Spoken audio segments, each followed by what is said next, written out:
কোথায় আর্জেন্টিনা, কোথায় ব্রাজিল? আর্জেন্টিনার 70% মানুষ আছে যারা বাংলাদেশ চিনে না। যুবক, তুই আমার চেয়ে বেশি আর্জেন্টিনা চিনোস না। যুবক, তোমরা আমার চেয়ে বেশি ব্রাজিল চিনো না। আমি দুনিয়ার 103টা দেশ দেখছি, আমি 60টা মহাদেশ দেখছি। ব্রাজিলের 80% মানুষ বাংলাদেশ চিনে না, খোশকান্দি তো দূরের কথা।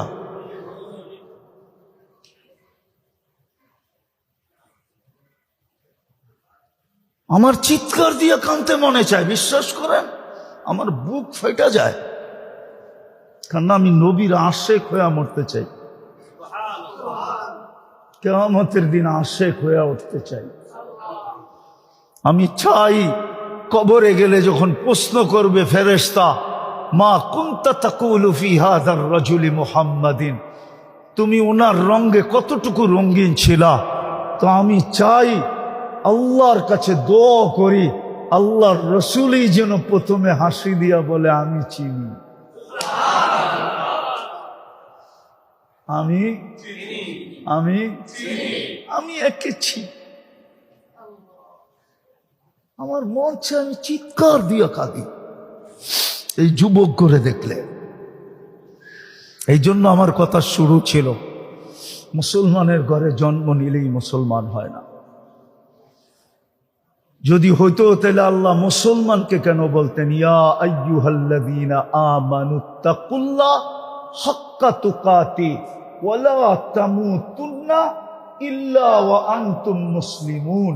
এটা মুসলমানকে বলছে না কাফেরকে বলছে? বলো উলামা, তাহলে কেন বলবেন? আর মুসলমান হব কিভাবে? মুসলমান হওয়ার জন্য আল্লাহ পাঠাইছেন মুহাম্মাদুর লাকাদ কানা লাকুম ফি রাসূলিল্লাহি উসওয়াতুন হাসানাহ ফাইন তুতিউহু তাহতাদু ফাত্তাবিউনি ইউহিব্বুকুমুল্লাহ মান আতাআর রাসূল ফাকাদ আতা আল্লাহ। কোরআনে 4টা দলিল দিলাম, আর চান কয়টা? গ্যারান্টি দিতেছে আমার বন্ধুর রঙে রঙিন হ, তোর কাফনে মাটি লাগতে দিমু না আমি। যে লেখছে, যে বলছে, ও ঠিকই বলছে, মুহাম্মাদের দেওয়ানাদের কাফনে কোনোদিন মাটি লাগে না। হ্যাঁ, ও ঠিকই লেখছে, ও ঠিকই বলছে, মুহাম্মদুর রাসূলুল্লাহর দেওয়ানা হও। এই জন্য সবার কাছে পায়ে হাত দিয়া বলবো, চলেন তওবা করি, আজকেই মসজিদে বসে তওবা করি। করবেন? যুবকরা করবা? কে কে করবা দেখি? পাক্কা? হ্যাঁ, নামাও। বাংলাদেশে মনে হয় 100 কোটি টাকা এই সিজনে শুধু গেঞ্জির পিছনে যাবে। ব্রাজিল আর আর্জেন্টিনার গেঞ্জি কিনতে যায়, খালি গেঞ্জি কিনবে না, আবার দলাদলি করে মারামারিও করবে। না জানি এই সিজনে কয়জনের জান চলে যায়। হ্যাঁ,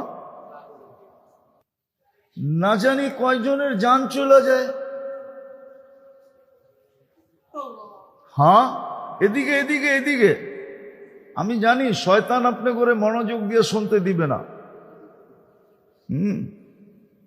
খুব মনোযোগ, কথা লম্বা হবে না। বললাম না যে আমার ঈদের পরের থেকে এই প্রোগ্রাম হলো প্রথম। এই অঞ্চলেই প্রোগ্রাম মিস গেছে আমার, যেটা নিয়ে মারামারি পর্যন্ত হয়েছে। কিন্তু আমি অসুস্থতার কারণে আসতে পারি না, কিন্তু প্রোগ্রাম আলারা এটা মানতে চাইতেছে না। এই জন্য খুব মনোযোগ, কথা লম্বা হবে না।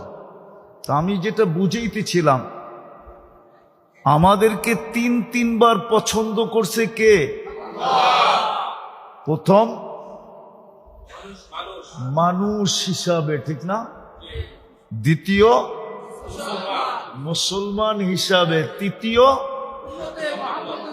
উম্মতে মুহাম্মদ সাল্লাল্লাহু আলাইহি, আল্লাহর রসুলের উম্মত বানায় আমাদেরকে হিরু বানায় দিছেন। হিরু, আপনি জানেন আপনি যে হিরু?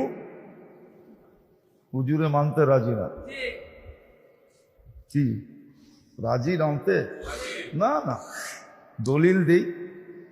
আল্লাহ কোরআনে বলে কুনতুম খায়রা উম্মাহ, তোমরা হিরু, বাকি সব উম্মত তোমাদের সামনে জিরু। আমাদেরকে সমস্ত উম্মতের ভিতরে হিরু বানায় দিছেন। আমরা সমস্ত উম্মতের সামনে কি? খায়রে উম্মত। খায়ের মানে কি? হ্যাঁ, উত্তম মানে কি? হিরু। উত্তম মানে যারা এই খেলায় ফার্স্ট হবে ওরা কি হবে? হিরু না? আমরা সবার চেয়ে উত্তম, আমরা কি? হিরু। তো তিনবার আল্লাহ আমাদেরকে কি করছেন? কয়বার? প্রথম পছন্দ মানুষ হিসাবে, দ্বিতীয় পছন্দ, আরে মনে থাকবে তো, নাহলে আমার আগের কথা বুঝে আসবে না আপনাদের।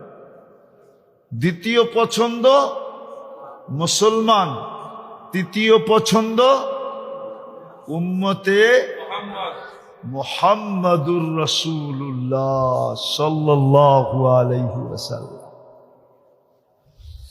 আমি হিরু বললাম, হুজুরের পছন্দ হইল না, দলিল দিমু আরেকটা।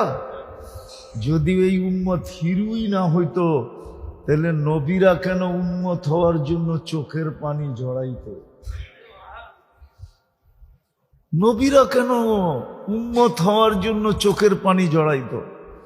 মুসা আলাইহিস সালামের কথা কিতাবে লেখা আছে, উনি চোখের পানি ঝরাইছেন উম্মত হওয়ার জন্য।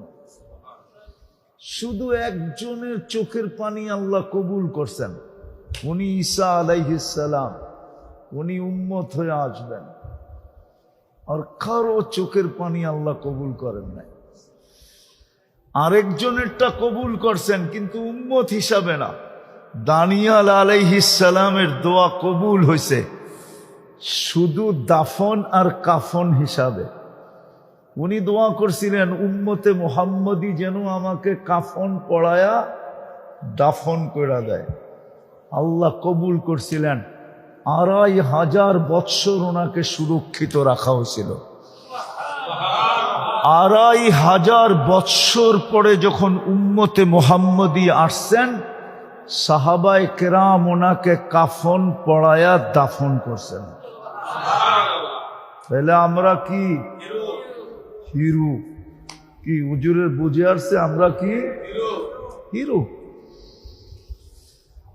কয়বার পছন্দ করছেন আমাদেরকে?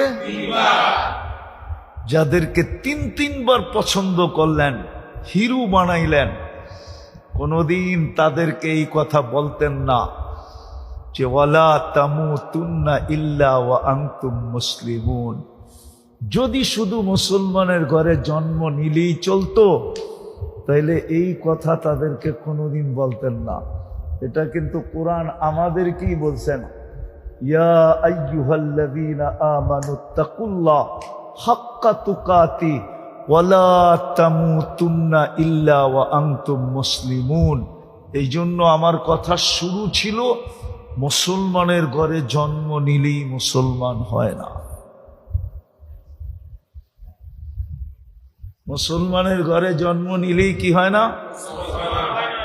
নাইলে আল্লাহ কেন মুসলমানদেরকে বলবেন মুসলমান হয়ে আইসো?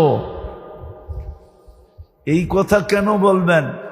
যাদেরকে তিনবার পছন্দ করলেন, বাকিটি বললাম না, সময় নাই, বললে বুঝবেনও না, অনেক লম্বা করে বুঝাইতে হবে।